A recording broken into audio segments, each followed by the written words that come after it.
Well, good afternoon. Yesterday, Vladimir Putin recognized two regions of Ukraine as independent states. And he bizarrely asserted that these regions are no longer part of Ukraine and their sovereign qaybteena barnaamijkeena waxaynu u gaaryeeraynaa khudbaddii madaxweynaha Mareykanka Joe Biden uu ka jeediyey dhaqaaqa cusbaa ciidamada Ruushka ku guda galeen Jamhuuriyadda Ukraine iyo aqoonsigii Vladimir Putin oo u aqoonsaday labada gobol ee ka tirsan Ukraine inay yihiin jamhuuriyado madax bannaan. madaxweynaha Mareykanka oo khudbad jeediyey shalay waxa uu sheegay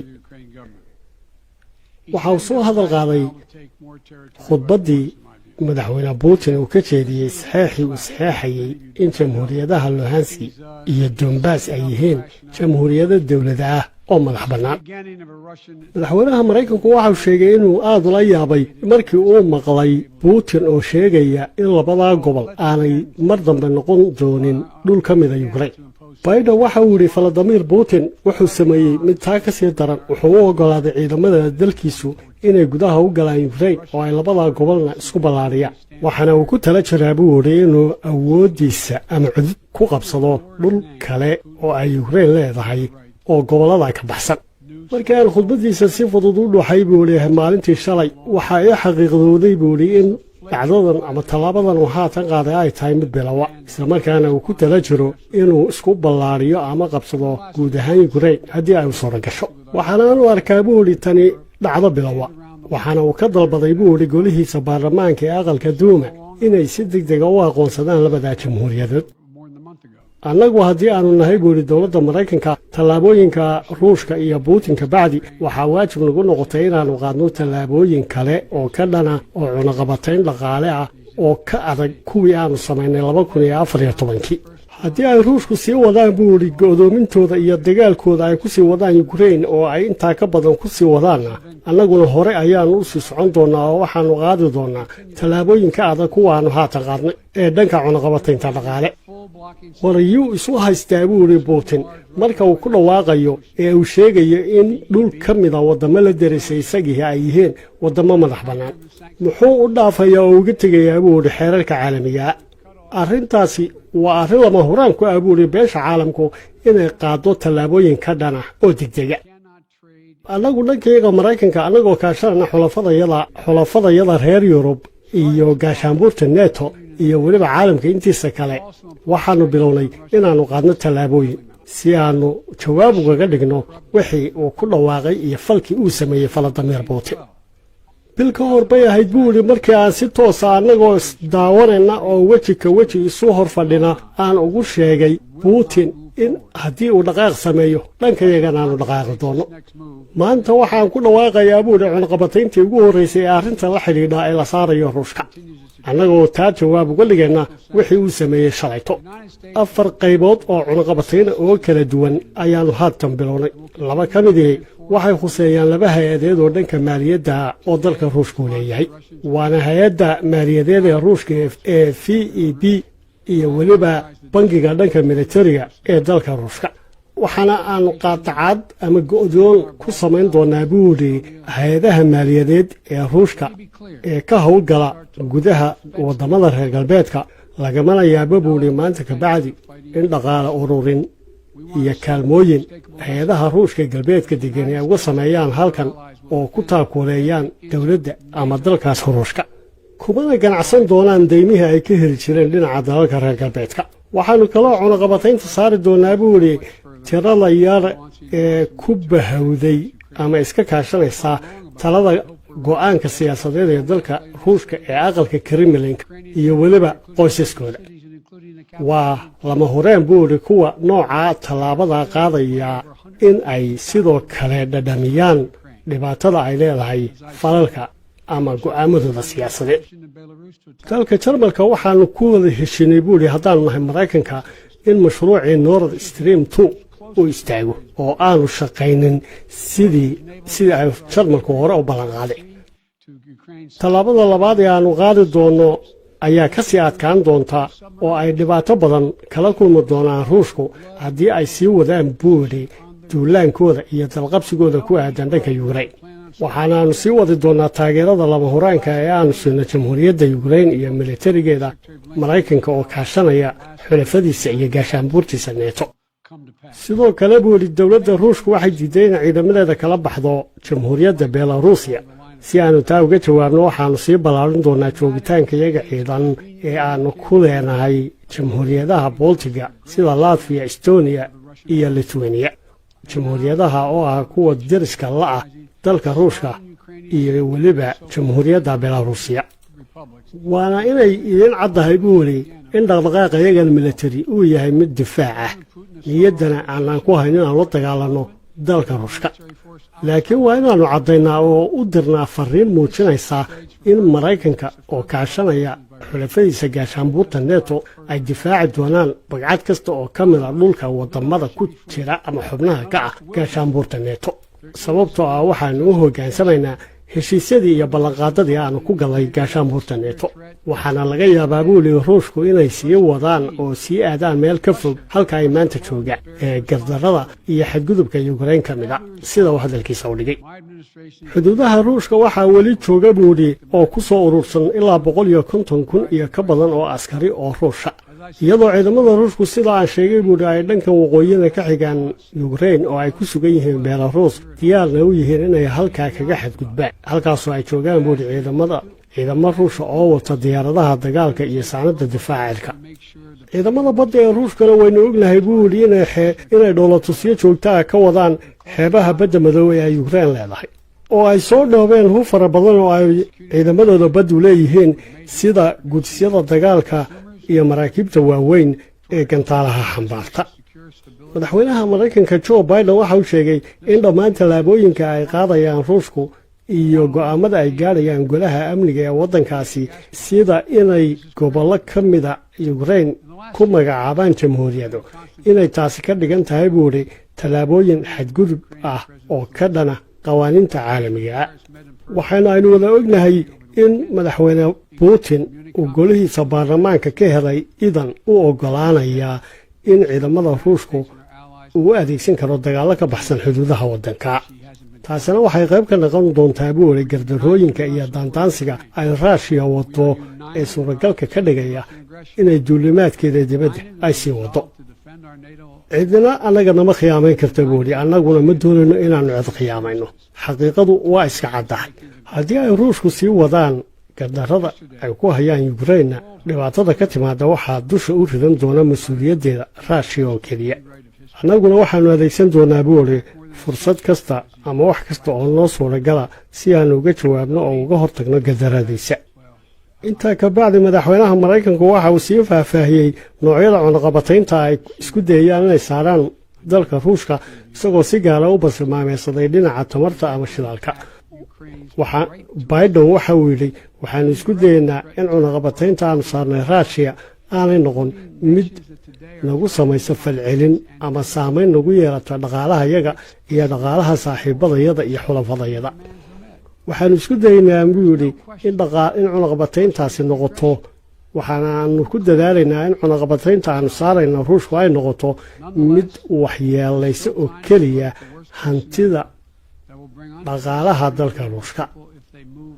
tallaabooyinka aannu qaadaynana waxaa ka mid a sidii aan u heli lahayn ee u dabooli lahayn shidaalkii laga heli jiray sidii aan u dabooli lahayn baahida ka iman karta suuqyada shidaalka ee caalamigaa haddii ay timaado buuri shidaalka ruushka in la xayiro suuragal waxaa ah in qiimaha shidaalka ee caalamigaahi u korsi kaco waxaanaan ka cudurdaaranayaa buuri oo u cudurdaaranayaa dadweynaha maraykanka haddii ay timaado in shidaalkaasi uu kor kaco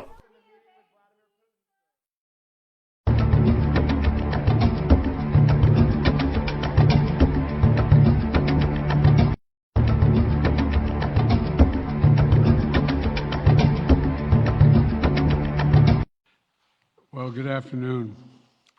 Yesterday, Vladimir Putin recognized two regions of Ukraine as independent states. And he bizarrely asserted that these regions are no longer part of Ukraine and their sovereign qaybteena barnaamijkeennana waxaynu u gaar yeelaynaa khudbaddii madaxweynaha maraykanka Joe Biden uu ka jeediyey dhaqaaqa cusbaa ciidamada ruushka ku guda galeen jamhuuriyadda Ukraine iyo aqoonsigii Vladimir Putin oo u aqoonsaday labada gobol ee ka tirsan Ukraine inay yihiin jamhuuriyado madax bannaan. madaxweynaha maraykanka oo khudbad jeediyey shalay waxa uu sheegay waxa uu soo hadal qaaday khudbaddii madaxweyne Putin uu ka jeediyey saxiixii uu saxiixayay in jamhuuriyadaha Luhansk iyo Donbass ay yihiin jamhuuriyado dawlad ah oo madax bannaan.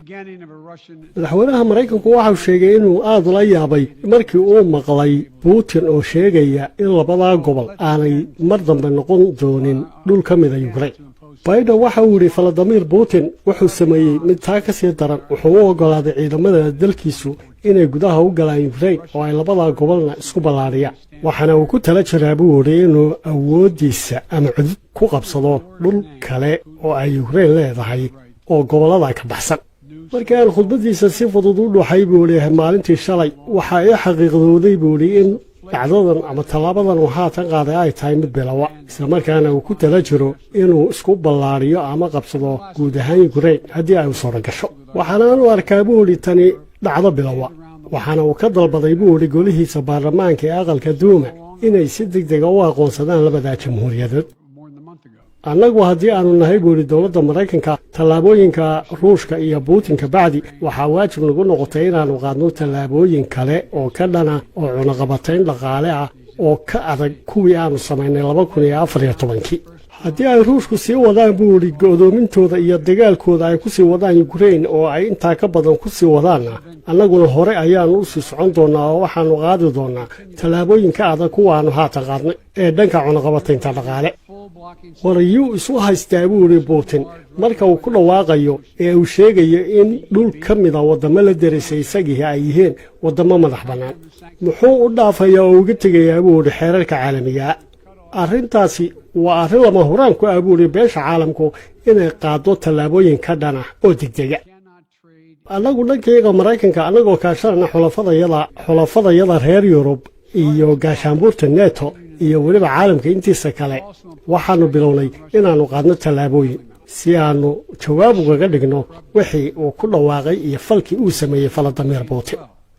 bil ka hor bay ahayd buu markii aan si toos ah annagoo daawanayna oo weji ka weji isu hor fadhina aan ugu sheegay Putin in haddii uu dhaqaaq sameeyo dhankayagana aanu dhaqaaqi doono. maanta waxaan ku dhawaaqayaa buu cunaqabatayntii ugu horreysay ee arrinta la xidhiidha ee la saarayo Ruushka annagoo taa jawaab uga dhigayna wixii uu sameeyay shalayto. 4 qaybood oo cunaqabatayna oo kala duwan ayaanu haatan bilownay. 2 ka mid ah waxay khuseeyaan 2 hay'adood oo dhanka maaliyadda oo dalka Ruushku leeyahay. waana hay'adda maaliyadeed ee Ruushka ee VEB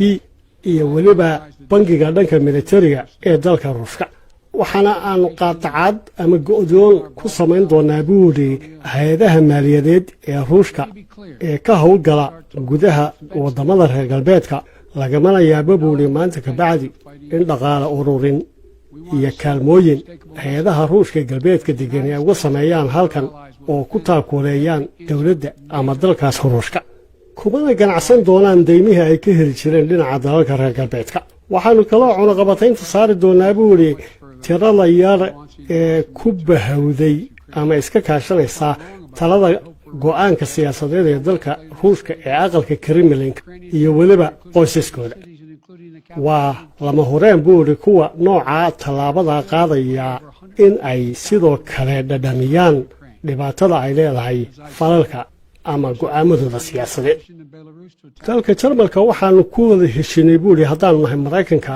in mashruucii Nord Stream 2 uu istaago oo aanu shaqaynin sidii ay Jarmalku hore u ballan qaaday. tallaabada labaad ee aanu qaadi doono ayaa ka sii adkaan doonta oo ay dhibaato badan kala kulmi doonaan Ruushku haddii ay sii wadaan buuri duulaankooda iyo dalqabsigooda ku aadan dhanka Ukraine. waxaanaanu sii wadi doonaa taageerada lama huraanka ee aanu siino jamhuuriyadda Ukraine iyo militarigeeda Maraykanka oo kaashanaya xulafadiisa iyo gaashaanbuurtiisa NATO. sidoo kale buu yidhi dowladda ruushku waxay diiday in ciidamadeeda kala baxdo jamhuuriyadda belaruusiya si aanu taa uga jawaabno waxaannu sii ballaarin doonaa joogitaanka iyaga ciidan ee aannu ku leenahay jamhuuriyadaha boltiga sida latfiya estoniya iyo litwaniya jamhuuriyadaha oo ah kuwa deriska la'ah dalka ruushka iyo weliba jamhuuriyadda belaruusiya waana inay idin caddahay buu yidhi in dhaqdhaqaaqa iyagan militari uu yahay mid difaac ah niyaddana aanaan ku hayn inaan la dagaalanno dalka ruushka laakiin waa inaannu caddaynaa oo u dirnaa farriin muujinaysaa in maraykanka oo kaashanaya xulafadiisa gaashaanbuurta neto ay difaaci doonaan bagcad kasta oo ka mid a dhulka waddammada ku jira ama xubnaha ka ah gaashaanbuurta neto sababtoo ah waxaannu u hoggaansamaynaa heshiisyadii iyo ballanqaadadii aannu ku gallay gaashaanbuurta neto waxaana laga yaabaa buu yidhi ruushku inay sii wadaan oo sii aadaan meel ka fog halka ay maanta jooga ee gardarrada iyo xadgudubka yukrain ka mid a sida uu hadalkiisa u dhigay xuduudaha ruushka waxaa weli jooga buu yidhi oo ku soo urursan ilaa 150,000 iyo ka badan oo askari oo ruusha iyadoo ciidamada ruushku sida aan sheegay buu yidhi ay dhankan waqooyida ka xigaan yukrain oo ay ku sugan yihiin belaruus diyaarna u yihiin inay halkaa kaga xadgudbaan halkaasoo ay joogaan buu yidhi ciidamo ruusha oo wata diyaaradaha dagaalka iyo saanada difaaca cirka ciidamada badda ee ruushkana waynu ognahay buu yidhi inay dhoolatusyo joogta ah ka wadaan xeebaha badda madow ee ay yukrain leedahay oo ay soo dhoobeen hub fara badan oo ay ciidamadooda baddu leeyihiin sida gudisyada dagaalka iyo maraakiibta waaweyn ee gantaalaha xambaarta madaxweynaha maraykanka joe biden waxa uu sheegay in dhammaan tallaabooyinka ay qaadayaan ruushku iyo go'aamada ay gaadhayaan golaha amniga ee waddankaasi sida inay gobollo ka mida yukrain ku magacaabaan jamhuuriyado inay taasi ka dhigan tahay buu yidhi tallaabooyin xadgudub ah oo ka dhana qawaaniinta caalamiga waxaana aynu wada ognahay in madaxweyne putin uu golihiisa baarlamaanka ka helay idan u oggolaanayaa in ciidamada ruushku uu u adeegsan karo dagaallo ka baxsan xuduudaha waddanka taasina waxay qayb ka noqon doontaa buu yidhi gardarrooyinka iyo daandaansiga ay raashiya waddo ee suuragalka ka dhigaya inay duulimaadkeeda dibadda ay sii waddo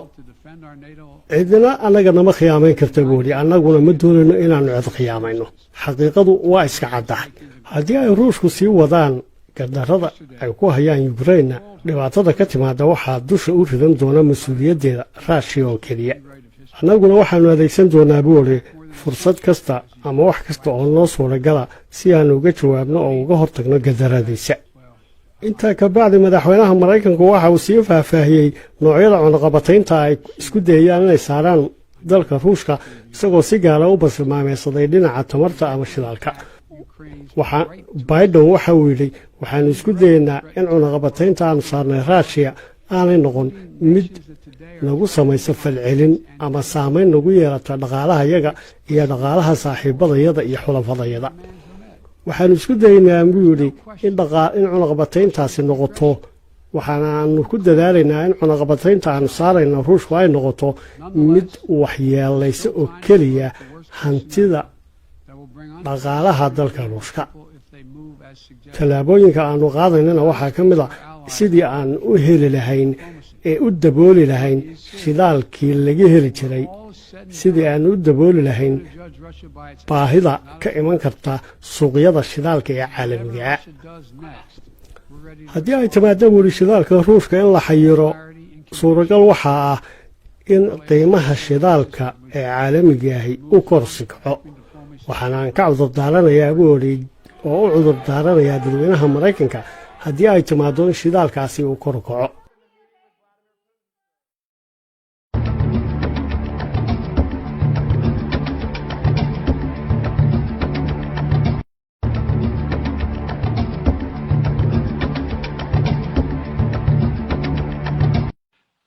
Well, good afternoon.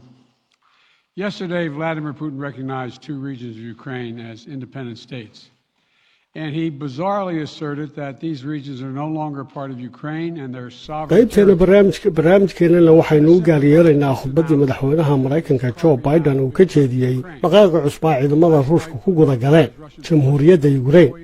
iyo aqoonsigii valadimir putin uu u aqoonsaday labada gobol ee ka tirsan yukrain inay yihiin jamhuuriyado madax bannaan madaxweynaha Mareykanka oo khudbad jeediyay shalay waxa uu sheegay waxa uu soo hadal qaaday khudbaddii madaxweyne Putin uu ka jeediyay saxiixii uu saxiixayay in jamhuuriyadaha Luhansk iyo Donbass ay yihiin jamhuuriyado dawlad ah oo madax bannaan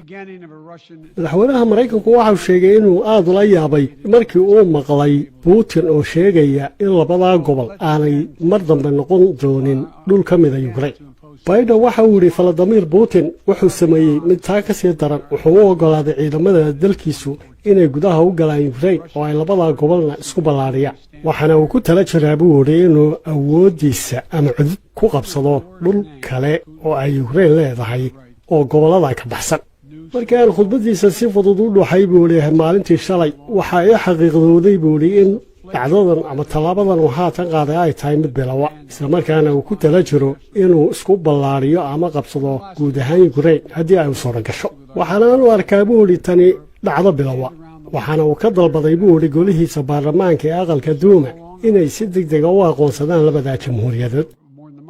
annagu haddii aanu nahay buu dowladda Mareykanka tallaabooyinka Ruushka iyo Putin ka bacdi waxa waajib nagu noqotay inaanu qaadno tallaabooyin kale oo ka dhana oo cunaqabatayn dhaqaale ah oo ka adag kuwii aanu samaynay 2014 haddii ay Ruushku sii wadaan buu go'doomintooda iyo dagaalkooda ay ku sii wadaan Ukraine oo ay intaa ka badan ku sii wadaana annaguna hore ayaanu u sii socon doonaa oo waxaanu qaadi doonaa tallaabooyin ka adag kuwaanu haatan qaadnay ee dhanka cunaqabataynta dhaqaale warayuu isu haystaa buu Putin marka uu ku dhawaaqayo ee uu sheegayo in dhul ka mid ah wadamo la darisay isagii ay yihiin wadamo madax bannaan muxuu u dhaafayaa oo uga tegayaa buu xeerarka caalamiga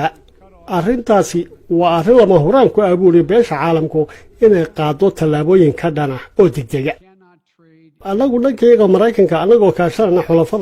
xulafadayada reer Yurub iyo gaashaanbuurta NATO iyo waliba caalamka intiisa kale waxaanu bilownay inaanu qaadno tallaabooyin si aanu jawaab uga dhigno wixii uu ku dhawaaqay iyo falkii uu sameeyay Vladimir Putin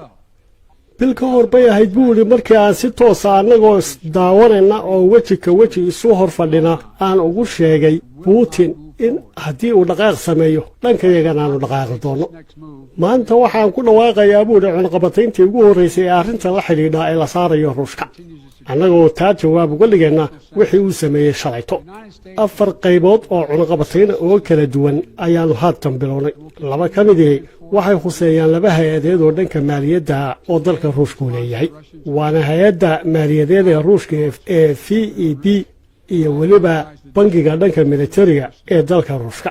waxaana aanu qaatacad ama go'doon ku samayn doonaa buuri hay'adaha maaliyadeed ee Ruushka ee ka howlgala gudaha wadamada reer galbeedka lagamana yaabo buuri maanta ka bacdi in dhaqaale ururin iyo kaalmooyin hay'adaha Ruushka galbeedka degan ay uga sameeyaan halkan oo ku taakuleeyaan dawladda ama dalkaas Ruushka kuma ganacsan doonaan deymihi ay ka heli jireen dhinaca dalalka reer galbeedka waxaanu kala cunaqabataynta saari doonaa buuri tirada yar ee ku bahawday ama iska kaashanaysa talada go'aanka siyaasadeed ee dalka Ruushka ee aqalka Kremlin iyo waliba qoysaskooda waa lama horeen buuri kuwa nooca tallaabada qaadaya in ay sidoo kale dhadhamiyaan dhibaatada ay leedahay falalka ama go'aamadooda siyaasadeed dalka Jarmalka waxaanu ku wada heshiinay buuri haddaan nahay Mareykanka in mashruucii Nord Stream 2 uu istaago oo aanu shaqaynin sidii ay Jarmalku hore u ballan qaaday tallaabada labaad ee aanu qaadi doono ayaa ka sii adkaan doonta oo ay dhibaato badan kala kulmi doonaan Ruushku haddii ay sii wadaan buuri duulaankooda iyo dalqabsigooda ku aadan dhanka Ukraine waxaanaanu sii wadi doonaa taageerada lama huraanka ee aanu siino jamhuuriyadda Ukraine iyo militarigeeda Mareykanka oo kaashanaya xulafadiisa iyo gaashaanbuurtiisa NATO sidoo kale buuri dowladda Ruushku waxay diiday in ciidamadeeda kala baxdo jamhuuriyadda Belarusia si aanu taa uga jawaabno waxaanu sii ballaarin doonaa joogitaanka iyaga ciidan ee aanu ku leenahay jamhuuriyadaha Baltiga sida Latvia, Estonia iyo Lithuania jamhuuriyadaha oo ah kuwa deriska la ah dalka Ruushka iyo waliba jamhuuriyadda Belarusia waana inay idin caddahay buuri in dhaqdhaqaaqa iyaga military uu yahay mid difaac ah niyaddana aanaan ku hayn inaan la dagaalanno dalka ruushka laakiin waa inaannu caddaynaa oo u dirnaa farriin muujinaysaa in maraykanka oo kaashanaya xulafadiisa gaashaanbuurta neto ay difaaci doonaan bagcad kasta oo ka mid a dhulka waddammada ku jira ama xubnaha ka ah gaashaanbuurta neto sababtoo ah waxaannu u hoggaansamaynaa heshiisyadii iyo ballanqaadadii aanu ku gallay gaashaanbuurta neto waxaana laga yaabaa buu lihi ruushku inay sii wadaan oo sii aadaan meel ka fog halka ay maanta joogaan ee gardarrada iyo xadgudubka yukrain ka mid a sida uu hadalkiisa u dhigay xuduudaha ruushka waxaa weli jooga buudhi oo ku soo urursan ilaa 150,000 iyo ka badan oo askari oo ruusha iyadoo ciidamada ruushku sida aan sheegay buudhi ay dhankan waqooyida ka xigaan yukrain oo ay ku sugan yihiin belarus diyaarna u yihiin inay halkaa kaga xadgudbaan halkaasoo ay joogaan buudhi ciidamo ruusha oo wata diyaaradaha dagaalka iyo saanada difaaca ciidamada badda ee ruushkana waynu ognahay buu yidhi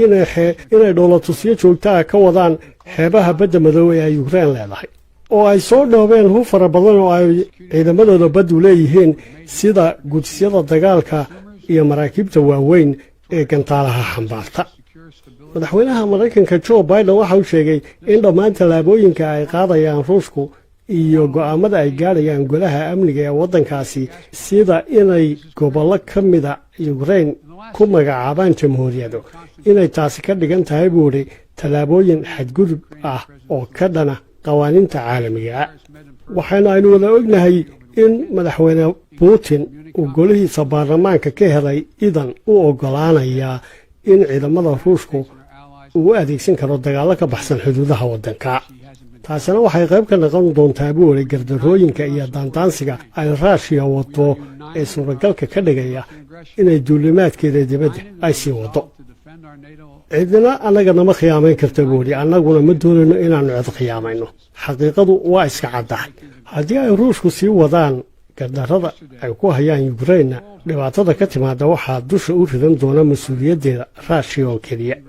annaguna waxaannu adeegsan doonaa buu idhi fursad kasta ama wax kasta oo noo suuragala si aannu uga jawaabno oo uga hortagno gardarradiisa intaa ka bacdi madaxweynaha maraykanku waxa uu sii faahfaahiyey noocyada cunaqabataynta ay isku dayayaan inay saaraan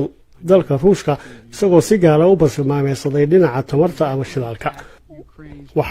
biden waxa uu yidhi waxaannu isku dayaynaa in cunaqabataynta aanu saarnay raashiya aanay noqon mid nagu samaysa falcelin ama saamayn nagu yeelata dhaqaalahayaga iyo dhaqaalaha saaxiibadayada iyo xulafadayada waxaannu isku dayaynaa buu yidhi in cunaqabatayntaasi noqoto waxaanaannu ku dadaalaynaa in cunaqabataynta aanu saarayna ruushku ay noqoto mid waxyeelaysa oo keliya hantida dhaqaalaha dalka ruushka tallaabooyinka aannu qaadaynana waxaa ka mid a sidii aan u heli lahayn ee u dabooli lahayn shidaalkii laga heli jiray sidii aan u dabooli lahayn baahida ka iman karta suuqyada shidaalka ee caalamigaa haddii ay timaadda buuhi shidaalka ruushka in la xayiro suuragal waxaa ah in qiimaha shidaalka ee caalamigaahi u korsi kaco waxaanaan ka cudurdaaranayaa buu idhi oo u cudurdaaranayaa dadweynaha maraykanka haddii ay timaaddo in shidaalkaasi uu kor kaco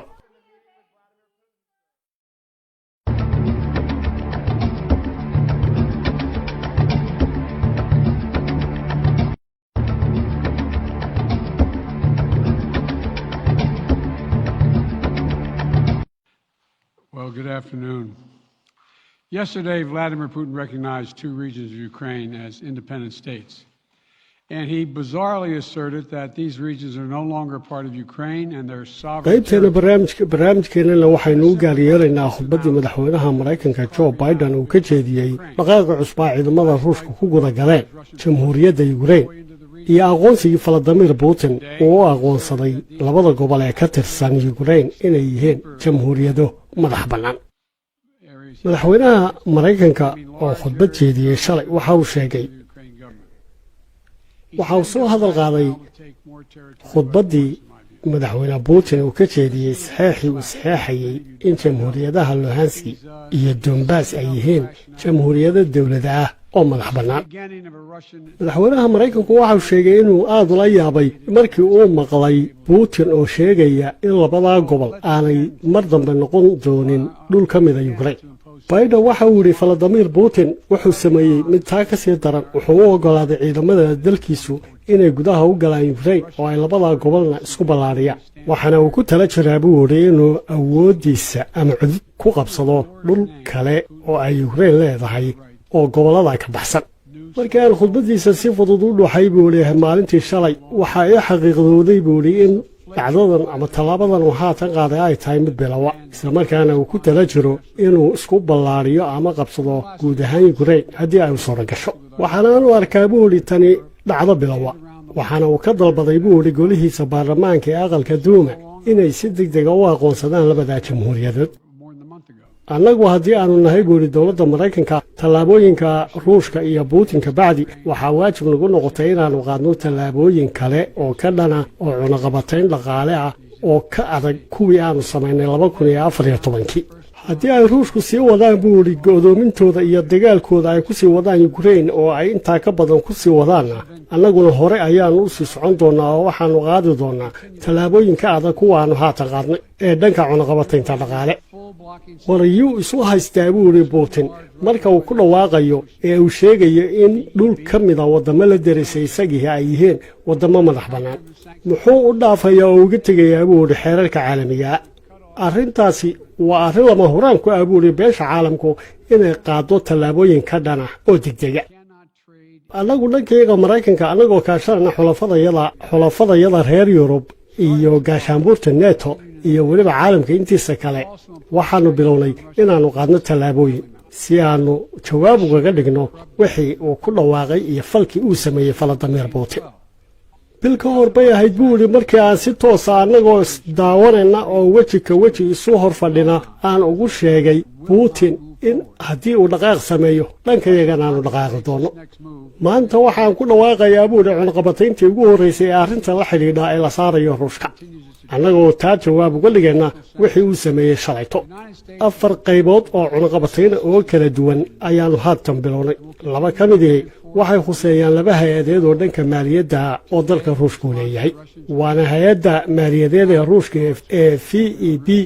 iyo waliba bangiga dhanka militariga ee dalka Ruushka waxaana aanu qaatacad ama go'doon ku samayn doonaa buuri hay'adaha maaliyadeed ee Ruushka ee ka howlgala gudaha wadamada reer galbeedka lagamana yaabo buuri maanta ka bacdi in dhaqaale ururin iyo kaalmooyin hay'adaha Ruushka galbeedka degan ay uga sameeyaan halkan oo ku taakuleeyaan dawladda ama dalkaas Ruushka kumana ganacsan doonaan deymihii ay ka heli jireen dhinaca dalalka reer galbeedka waxaanu kaloo cunaqabataynta saari doonaa buuri tirada yar ee ku bahawday ama iska kaashanaysa talada go'aanka siyaasadeed ee dalka Ruushka ee aqalka Kremlin iyo waliba qoysaskooda waa lama horeen buuri kuwa nooca talaabada qaadaya in ay sidoo kale dhadhamiyaan dhibaatada ay leedahay falalka ama go'aamadooda siyaasadeed dalka Jarmalka waxaanu ku wada heshiinay buuri haddaan nahay Mareykanka in mashruucii Nord Stream 2 uu istaago oo aanu shaqaynin sidii ay Jarmalku hore u ballan qaaday talaabada labaad ee aanu qaadi doono ayaa ka sii adkaan doonta oo ay dhibaato badan kala kulmi doonaan Ruushku haddii ay sii wadaan buuri duulaankooda iyo dalqabsigooda ku aadan dhanka Ukraine waxaanaanu sii wadi doonaa taageerada lama huraanka ee aanu siino jamhuuriyadda Ukraine iyo militarigeeda Mareykanka oo kaashanaya xulafadiisa iyo gaashaanbuurtiisa NATO sidoo kale buuri dowladda Ruushku waxay diiday in ciidamadeeda kala baxdo jamhuuriyadda Belaruusiya si aanu taa uga jawaabno waxaanu sii ballaarin doonaa joogitaanka iyaga ciidan ee aanu ku leenahay jamhuuriyadaha Baltiga sida Latvia, Estonia iyo Lithuania jamhuuriyadaha oo ah kuwa deriska la ah dalka Ruushka iyo waliba jamhuuriyadda Belaruusiya waana inay idin caddahay buuri in dhaqdhaqaaqa iyagan military uu yahay mid difaac ah niyaddana aanan ku haynin aan la dagaalano dalka Ruushka laakiin waa inaanu caddaynaa oo u dirnaa fariin muujinaysa in Mareykanka oo kaashanaya xulafadiisa gaashaanbuurta NATO ay difaaci doonaan bagcad kasta oo ka mid ah dhulka wadamada ku jira ama xubnaha ka ah gaashaanbuurta NATO sababtoo ah waxaanu u hogaansamaynaa heshiisyadii iyo ballanqaadadii aanu ku galay gaashaanbuurta neeto waxaana laga yaabaa buu yidhi ruushku inay sii wadaan oo sii aadaan meel ka fog halka ay maanta joogaan ee gardarrada iyo xadgudubka yukrain ka mid a sida uu hadalkiisa u dhigay xuduudaha ruushka waxaa weli jooga buu yidhi oo ku soo urursan ilaa 150,000 iyo ka badan oo askari oo ruusha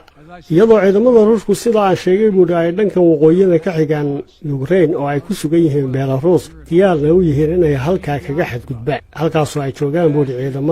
ciidamo ruusha oo wata diyaaradaha dagaalka iyo saanada difaaca ciidamada badda ee ruushkana waynu ognahay buu yidhi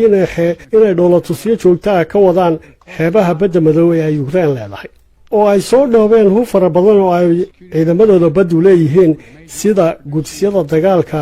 iyo maraakiibta waaweyn ee gantaalaha xambaarta madaxweynaha maraykanka Joe Biden waxa uu sheegay in dhammaan tallaabooyinka ay qaadayaan ruushku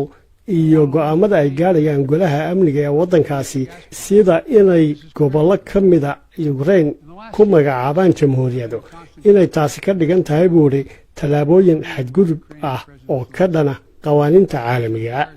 waxaana aynu wada ognahay in madaxweyne Putin uu golihiisa baarlamaanka ka helay idan u oggolaanaya in ciidamada ruushku uu adeegsan karo dagaallo ka baxsan xuduudaha waddanka taasina waxay qayb ka noqon doontaa buu yidhi gardarrooyinka iyo daandaansiga ay raashiya wado ee suuragalka ka dhigaya inay duulimaadkeeda dibadda ay sii wado cidina annaga nama khiyaamayn karta buu yidhi annaguna ma doonayno inaannu cid khiyaamayno xaqiiqadu waa iska caddahay haddii ay ruushku sii wadaan gardarrada ay ku hayaan yukrainna dhibaatada ka timaada waxaa dusha u ridan doona mas-uuliyaddeeda raashiya oo keliya annaguna waxaannu adeegsan doonaa buu yidhi fursad kasta ama wax kasta oo noo suuragala si aanu uga jawaabno oo uga hortagno gadaradiisa intaa ka bacdi madaxweynaha maraykanku waxa uu sii faahfaahiyey noocyada cunaqabataynta ay isku dayayaan inay saaraan dalka ruushka isagoo si gaara u bartilmaameysaday dhinaca tamarta ama shidaalka Biden waxa uu yidhi waxaanu isku dayaynaa in cunaqabataynta aanu saarnay raashiya aanay noqon mid nagu samaysa falcelin ama saamayn nagu yeelata dhaqaalahayaga iyo dhaqaalaha saaxiibadayada iyo xulafadayada waxaanu isku dayaynaa buu yidhi in cunaqabatayntaasi noqoto waxaanaanu ku dadaalaynaa in cunaqabataynta aanu saarayna ruushku ay noqoto mid waxyeelaysa oo keliya hantida dhaqaalaha dalka ruushka tallaabooyinka aanu qaadaynana waxaa ka mid a sidii aan u heli lahayn ee u dabooli lahayn shidaalkii laga heli jiray sidii aan u dabooli lahayn baahida ka iman karta suuqyada shidaalka ee caalamiga haddii ay timaado weli shidaalka ruushka in la xayiro suuragal waxaa ah in qiimaha shidaalka ee caalamigaahi u korsi kaco waxaanaan ka cudurdaaranayaa buu yidhi oo u cudurdaaranayaa dadweynaha maraykanka haddii ay timaado in shidaalkaasi uu kor kaco